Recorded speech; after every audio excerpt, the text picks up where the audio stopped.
Yo, yo, yo, what's the crack? Austin, Sophie, Nick and here from the Midlife Nicer podcast. Woo! Episode 37. Happy Paddy's Day.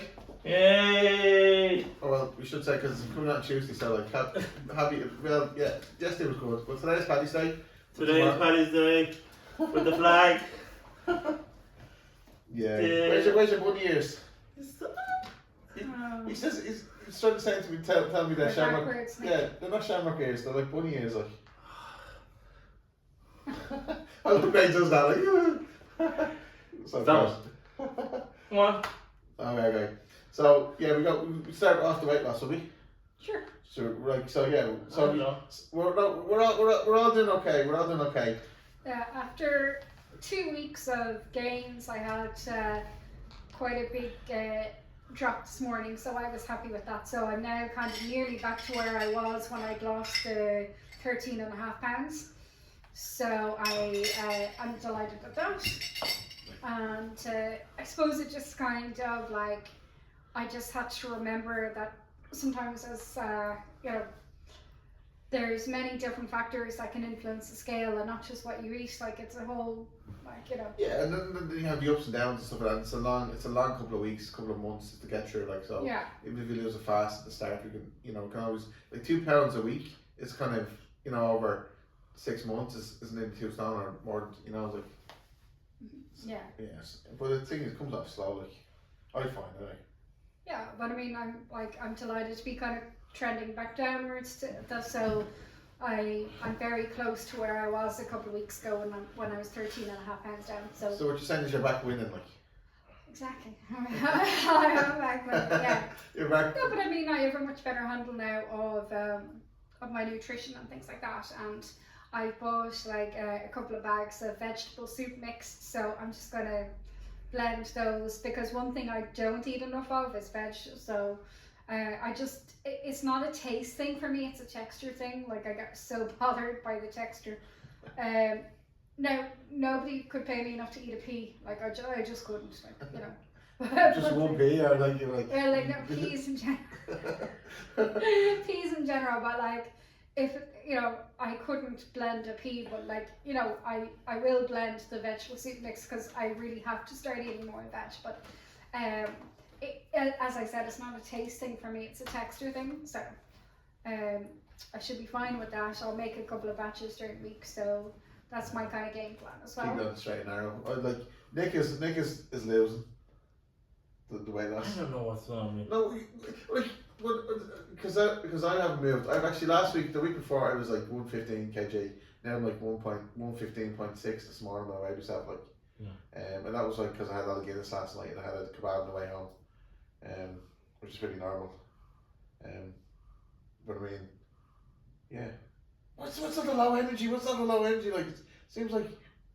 What?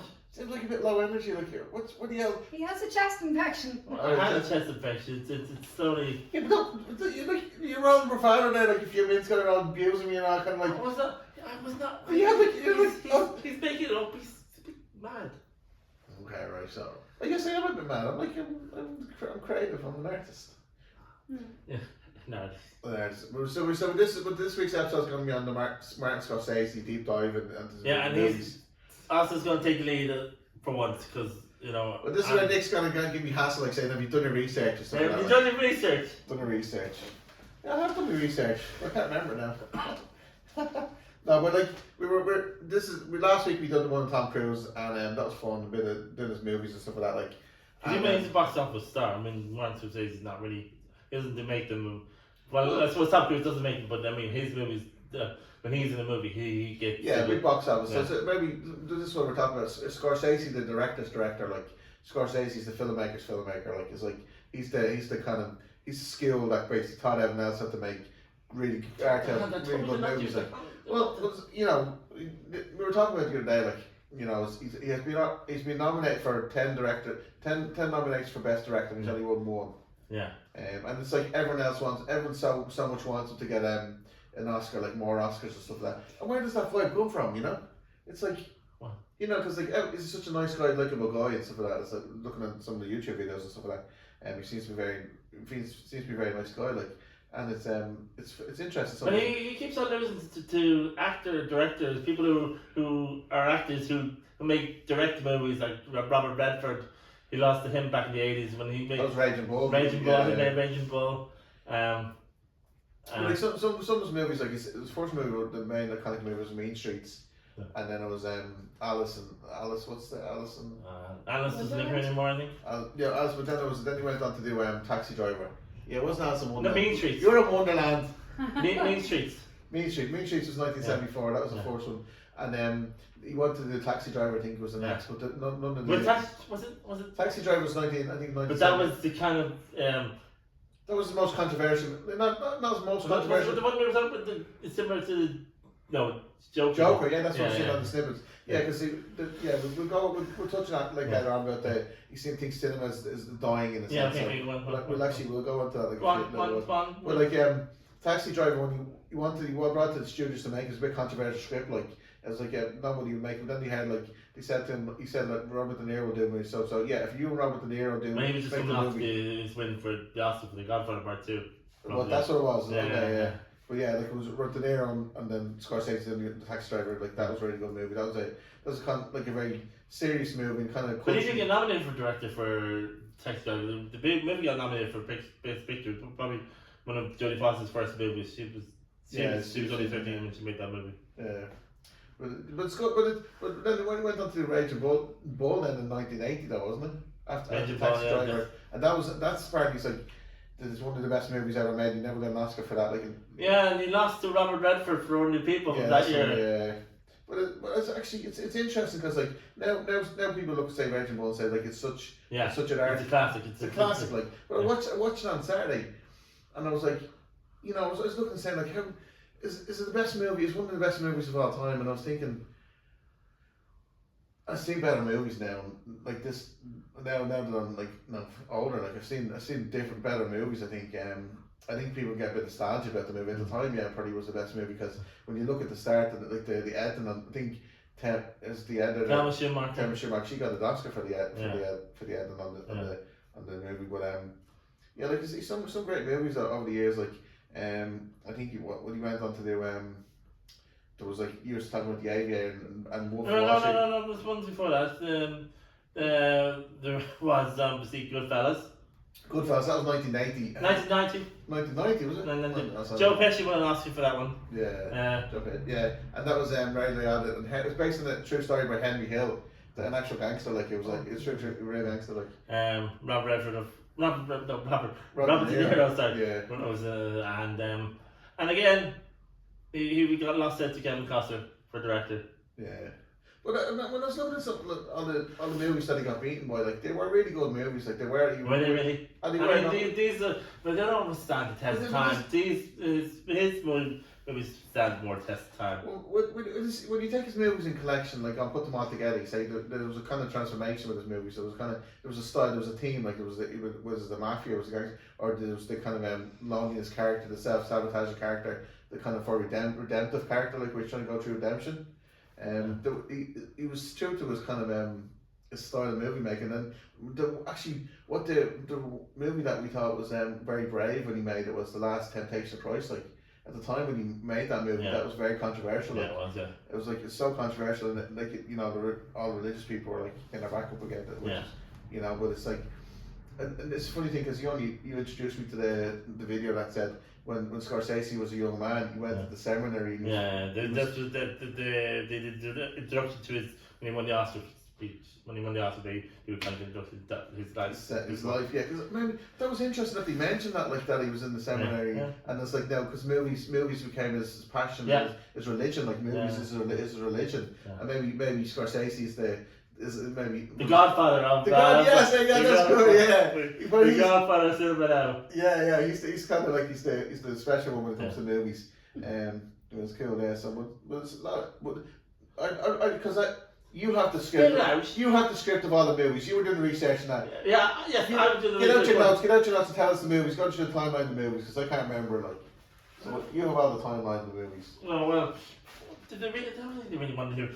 So, he did after he did Goodfellas. He kind of went did a classic movie with Daniel Day-Lewis, teamed up with Daniel Day-Lewis and made H.G. Innocent, Michelle Pfeiffer. And Winona Ryder as well. Winona Ryder, yeah. The love triangle. Yeah, a bit of a love triangle. Yeah, a bit of a departure from him. Well, yeah. Yeah. And then he re-teamed with Robert De Niro. Robert De Niro in Casino. Robert De Niro, and then Joe Pesci and Sharon Stone. That was an excellent movie. I love that so much. But the gangster movies, in fairness, they never end well. In fairness to him, because maybe because he came from Queens and he came from Little Italy or something in New York, and it's like, but he has, he always grew up in the environment was all gangsters, right? But he has this kind of theme, like as much as the gangster movies are glorified and they're fun and for us to watch and stuff like that, but they never end well. So maybe he always takes that as a theme of his life, and obviously the movies, like he chose movies out where we're kind of. And he made obviously from last week, similar. He made The Colour of Money with Tom Cruise and Paul Newman, which finally won Paul Newman. He made that with The Colour of Money. Yeah, he was directed The Colour of Money. Yeah. Oh well. Yeah. And then that was that backwards. We went back to '86, but then I think he kind of took a break in the '90s because he was working on Gangs of New York for a while. Which that was Leonardo DiCaprio. Sorry, Leonardo DiCaprio, and Liam Neeson was in there, and Cameron Diaz and John C. Reilly. That took him a while to make. That was delayed. That should have come out in 2001. It didn't come out until 2002. Yeah. That was Daniel Day-Lewis got an Oscar. No, he got nominated. He should have won. He didn't win though. Yeah. What's it? Bill the Butcher. Bill the Butcher. Yeah. But this is where he played the character like the. And he did loads of preparation. For all the year preparation, he kind of was in the character the whole time. And he wouldn't talk like Daniel Day-Lewis. He'd talk like Bill the Butcher. Even off camera, he'd talk like Bill the Butcher. What do you call that? He kind of gets involved and he becomes like he just kind of method acting. And he got sick. He got sick because we'd only wear the clothes that they were only wearing that time, all the time. So in the winter, when it was really cold. What's his other movie? So after Gangs of New York, what did he do then? The Aviator. That's the Howard Hughes one. You like that one? That's a good. I've never seen that one. That's a good movie. That's another 3-hour movies. He likes to make the movies over 2.5 hours. You're saying that, over 2.5 hours. I only used one movie that he was on under 2 hours with Nicolas Cage or something, was it? Oh, Bring Out the Dead, I think. Yeah. And that was the one where he played Howard Hughes and Leonardo DiCaprio played Howard Hughes, and he was a bit eccentric in the role. No, I'm not. And he, just an Oscar-worthy performance. He didn't win the Oscar though, but Captain Hepburn, Kate Blanchett won for playing Captain Hepburn in this. But I mean, one of the standout movie for me, the last couple of years is obviously Wolf of Wall Street. I'm obsessed with that movie. Well, it's a great movie. It's a great movie, yeah. But it's Jordan Belfort and Leonardo DiCaprio plays him it's so fun. That is it's just good. It's a brilliant movie.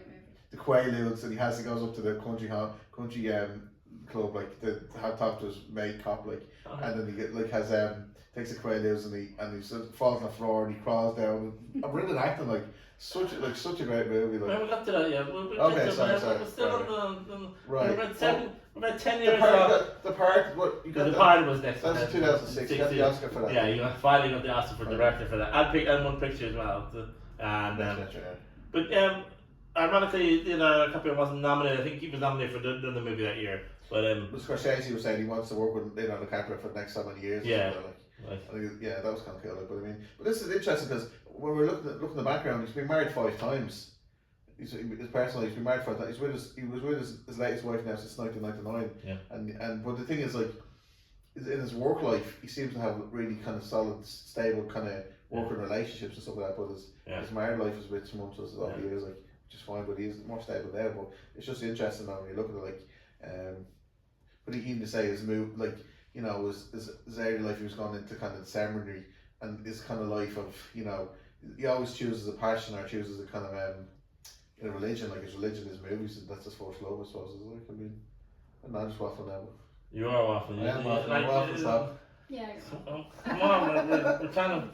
Right, we're going off topic. But he made after the Pirate because that was one of his big. He did actually a documentary about the Rolling Stones. You're saying that, yeah. How much was that? That'd be kind of. Was that? I'd like to watch that. Was that on Netflix or? I think so, I'm not too sure whether was it China Light. I think that's the name of the documentary.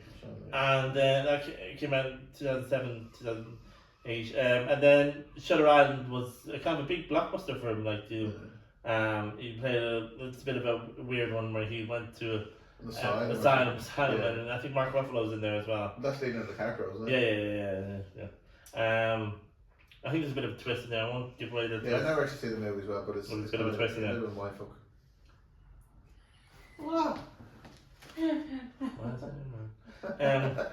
And then he went back to his Hugo. He made Hugo, which is it's kind of a family movie, aren't it? So it's kind of a bit of departure from what he normally makes.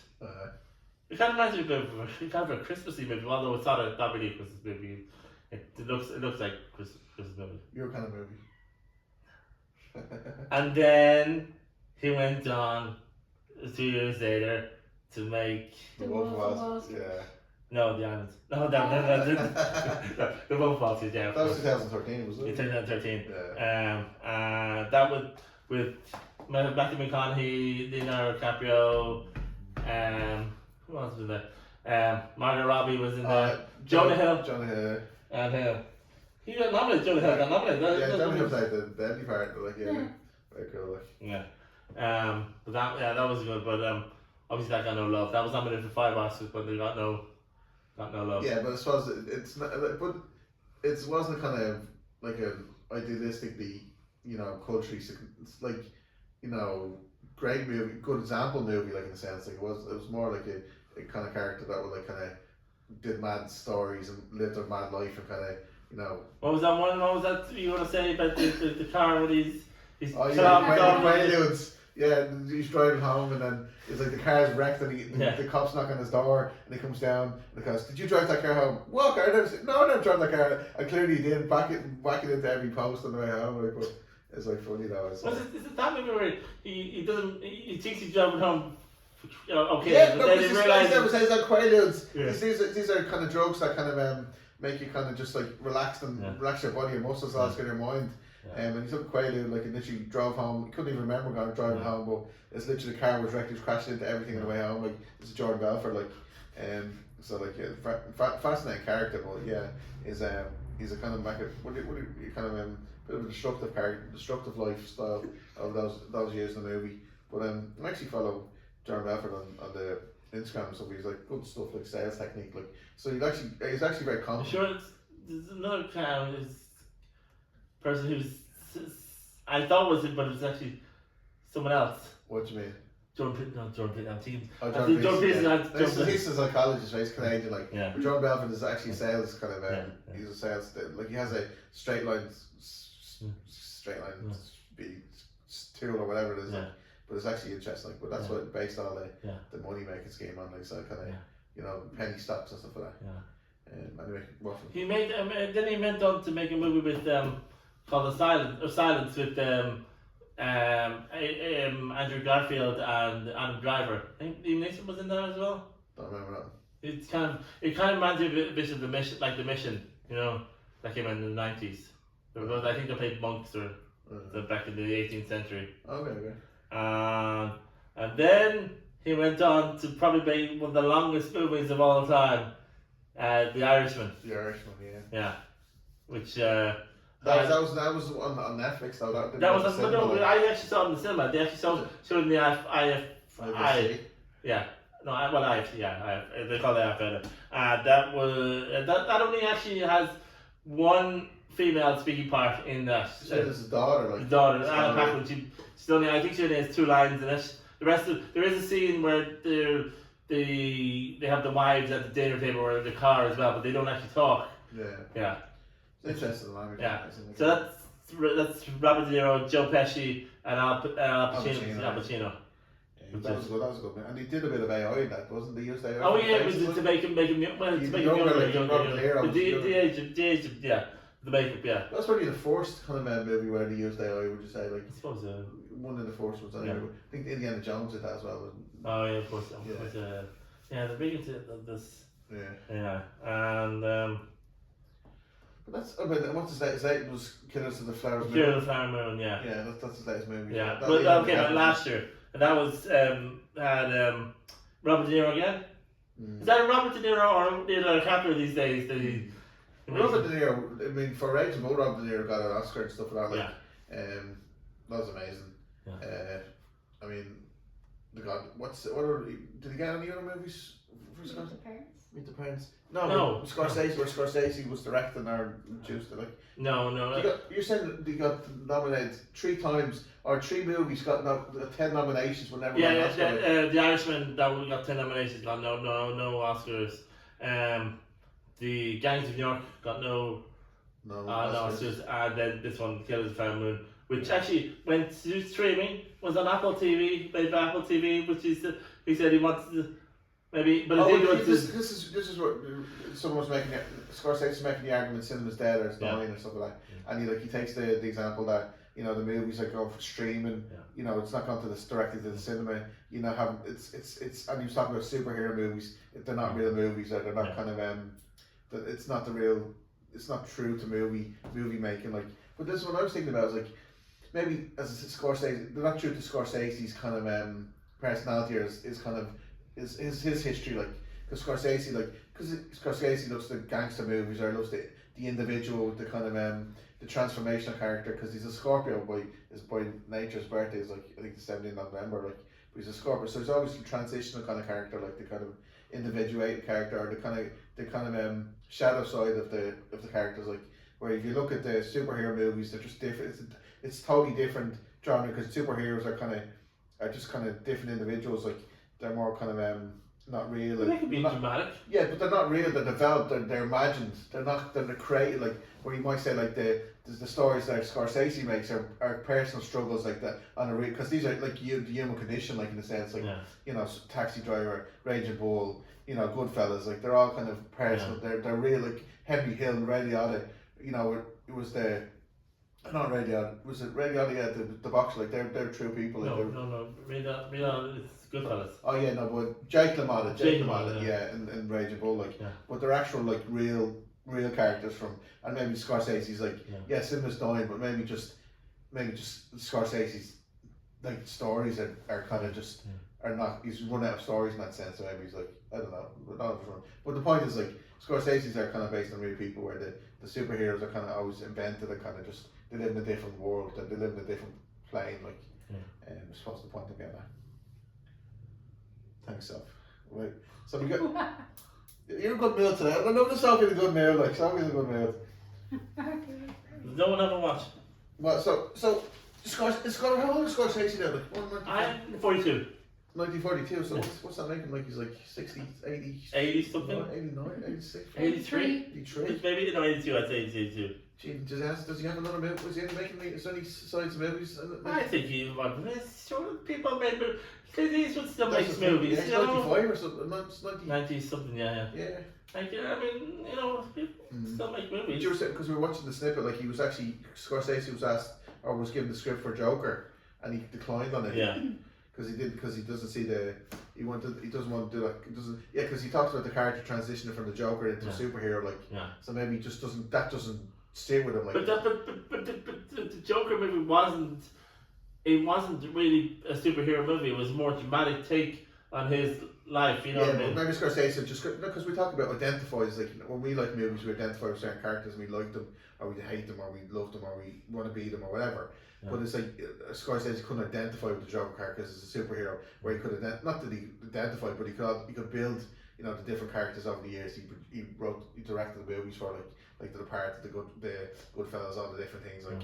They're always. They always seem to take his time with the movies as well. His pre-production, I think, is always a couple of years. I see. We were talking about that with the soundtrack for the Last Temptation of Christ. Peter Gabriel produced the soundtrack, like, and I was watching the YouTube video, and Peter Gabriel was on site in the studio with downstairs producing the music, and Scorsese was upstairs. So when they had a new tune, they'd go upstairs to Scorsese, and Scorsese would say, yeah, tweak this, or do that, it's perfect, or do this, and it was very functional, very flowy, like, so like, and then you hear like, I was doing the research in ChatGPT, and it was saying, back in the 70s, like, it was saying Scorsese had this was based on no evidence because kind of ChatGPT kind of said that like originally said Scorsese had issues with drugs and stuff like that and cocaine and that's why he says, you know, you could identify with like the likes of his most personal movie was Raging Bull because he could consider that as most personal movies because he identified with the character and stuff like that like. But ChatGPT was saying like he was using drugs, but then it kind of reverted and said there's no evidence of that because if you look at Scorsese's life and his workflow, he's always been a very disciplined individual and he's always been consistent and he's always worked at a great rate and he's always been brilliant in that sense. Like, but we also did the voice in Shark Tale of actually Robert De Niro's one of Robert De Niro's friends and Robert De Niro played a mob boss and I think he was one of the henchmen. The sharks. Yeah, that's cool. But he is a very because like imagine being that individual like back in the 70s or 80s like that brings out those controversial movies like and to produce them and to you know to just he's always really kind of being on the cutting edge of movies like a movie director and movie storytelling like anyway anything else we want to talk about like we're mixed of Guinness tonight. I mean should we not you know have cans of Guinness now because like Paddy said like. Well, when we talk about Irish movies that were made in Ireland. I seen you that kind of link you sent me on YouTube, or not on YouTube, but Instagram, the movie thing, you have the top 10 movies, like Leprechaun is the top 10 movie for scary movies for Paddy's Day, this Leprechaun movie, like, I think Jennifer Aniston was that's not really, that's more of American movies. Yeah, but Irish movies are... War of the Buttons. But Into the West. Yeah, I was about to say the Snapper. Sharon Curry. Huh? Sharon Curry's any Roddy Joel movie is an Irish movie. I was thinking, probably not The Crying Game, but that's more of that wouldn't be really an Irish movie, would it? No, but The Guard. Crying Game was done by Neil Jordan. Yeah. He's Irish. Yeah, exactly. Yeah. Michael Collins. Yeah. Michael Collins, but you know, shout out to the kind of legends of Irish history, like you know the fact that we're sitting here unoccupied and kind of to a certain degree, like to most degree. Like, but they did make. I mean, they kind of. I don't know. Even De Valera is kind of the baddie of it. But this is because that's Stokes emotion. Like I mean, I suppose it's Alan Rickman. He's good at playing the. He was good. Yeah. I mean, but it's like. But the thing was like. Michael Collins was always the hero, like, and then you know you say De Valera was the pragmatist, like he was like always going to be the politician, like you know where No, I don't think Michael Collins was a warrior. He was always going to be a warrior. That's who he was. Like, he was a good warrior, and that's just the way he worked. Like where you know De Valera was just a politician, like and that's But it takes all kinds. Like, did either of you see Calvary with Brendan Gleeson as a priest? No. It was quite a good movie. Like it was quite a good movie, but. If anybody of you watched it, I still don't know who killed the dog. All these years later, I still don't know who killed the dog. Comment who killed the dog in Calgary. Yeah, please, because I do not know who killed the dog. But yeah, it was it was one of those few movies where like the movie ended and there was nobody moved. It was just complete silence at the end. So they're just left in shock. Yeah. Nobody said a word. Although that happened as well when I went to, not an Irish movie, but when I saw, I'd never read the book, so I did not know what to expect, but when I went to see The Boy in Striped Pajamas, wish I had read the book before, but like I was emotionally devastated. Yeah, it is a bit of a hard movie. I sat there crying for like 25 minutes at the end. I was like the realisation that hits you. That's like, do you know the best movie I've seen for that is Goodfellas when Joe Pesci, you know, the scene, you know, that's amazing. You know, just see Goodfellas. I see the other Goodfellas like. I can't remember how it's was. I've never seen them. Never seen it? Well, I mean, probably haven't seen it, but Joe Pesci thinks. I haven't. Have you not seen it? Okay, No. I won't say. You have to watch it. But that scene is like that's the ultimate scene of like, yeah, like that's top mindful. But that scene was like traumatizing me. Yeah. Sorry, no, I was thinking. Sorry, just trying to think. Do you know the soundtrack that from the last Invitation of Christ was the songs, the passion, and the actual soundtrack was used in the Gladiator and was used in Game of Thrones. Like I was sending this song like. So he did some other movie. So Dr. Bon Kills, I think it was used as well. Like, but it's a great song. It's a great song, great tune. Like the Guard was quite good. The Brandon Gleeson was in that as well, was he? Yeah. The General, is that what you're talking about? He was in the General as well, but he was in the Guard. Yeah, he was Mark Callan. Yeah. It was very funny. And Angela's Asses.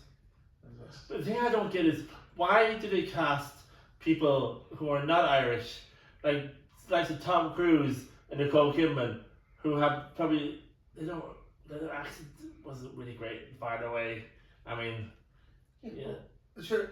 Well, it is Colin Farrell. Like it was, he's an amazing actor. But he was cast as Alexander in remember the big blockbuster like that. Don't get me started. And he spoke with an Irish accent. I know. As Alexander the Great, like a thick Irish accent. Like that was the biggest. That was poor. I was like, but that's funny. Was Breakfast on Pluto an Irish movie? I think that was. It was. Yeah. Cillian Murphy. Cillian Murphy. Yeah.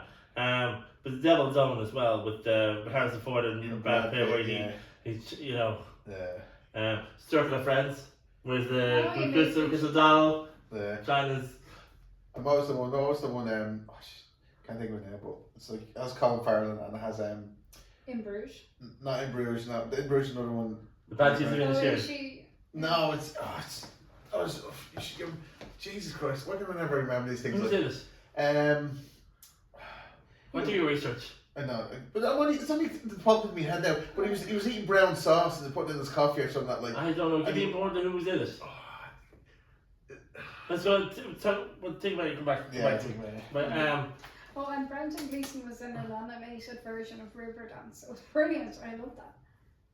There was an animated. Hold on, I'm gonna have to give this. That's good. What is? My phone Sorry, we're having a bit of technical difficulty here. No, it was It was 5, 4, 3, 2, 1. It was called Riverdance, the animated adventure. Yeah, we never seen an Irish movie called what was this? Oh, actually, something about Adam, I think, and it was basically Stuart Townsend, and who was it? There was Frances O'Connor and Kate Hudson, and there was another girl who played sisters, and they were all after him. I think even the mother was there. It came out in 2001, and I know Stuart Townsend. Is he Irish? He is Irish. Yeah, I went to school with his sister. Yeah, no way. Yeah. Not bad. That's good. And the P.S. I love you. That was it. Yes. That wasn't awful. But no, here, Jared Butler. Why do you get Jared Butler? Like the worst Irish, like people who are not Irish. Like. What? Jared Butler's Scottish. Like. Yeah. So why again? He was great though in the Phantom of the Opera. It's deadly in 300. What's it? When he's like. I'm Spartan. I'm Spartan. Yeah. This is Spartan. But no, but why get people who can't do a proper Irish accent? Why people? Why don't people? Yes, me for I don't fucking know. I don't know. What do you think? I didn't think it doesn't matter. Like. It's just an opinion. I mean, it's my opinion. Sorry, you gotta say. Right, so we're wrapping up because we're going for a beer. It's beer o'clock now. It's Paddy's Day, and we're going to have a beer or two. Do you want to talk about that before we go? Alright, folks, follow us on Spotify, YouTube. If you're not already, follow us. Comment, post. Abuse us, love us. Don't abuse us. Abuse Nick. Don't. Anyway, yes, folks. Adios, amigos. Wait. What? What? Do you want to say more? So, bye.